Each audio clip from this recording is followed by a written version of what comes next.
اللہ تعالیٰ فرماتے ہیں دوسرے مقام پہ وقال الرسول یا ربی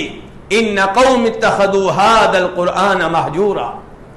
کہ نبی علیہ الصلوۃ والسلام روز قیامت کہیں گے یا اللہ میری اس قوم نے قرآن کو نظر انداز کر دیا تھا۔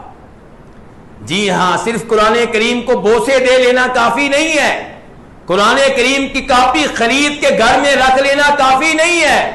اس کی تلاوت کرنا ہوگی، اسے سمجھنا ہوگا، اس پہ غور و فکر کرنا ہوگا، اس سے عقیدہ لینا ہوگا، اس سے احکام و مسائل لینا ہوں گے، اس سے شریعت سیکھنا ہوگی، اس سے لا سیکھنا ہوگا۔ جج کو چاہیے کہ قرآن پڑھے، اسے پتہ چلے فیصلے میں نے کیسے کرنے ہیں، وکیل کو چاہیے قرآن پڑھے، اسے پتہ چلے میں نے دلائل کیسے دینے ہیں، تاجر کو چاہیے قرآن کریم پڑھے، اسے پتا چلے کہ میں نے کاروبار کیسے کرنا ہے۔ ہر آدمی کے لیے یہ کتاب ہدایت ہے، یہ صرف بوسہ دینے کے لیے نہیں ہے، صرف چومنے کے لیے نہیں ہے، صرف ریشم کے غلاف میں لپیٹنے کے لیے نہیں ہے، بلکہ یہ کتاب اس لیے نازل ہوئی کہ ہم پوری زندگی 24 گھنٹے کی اس کے مطابق گزاریں۔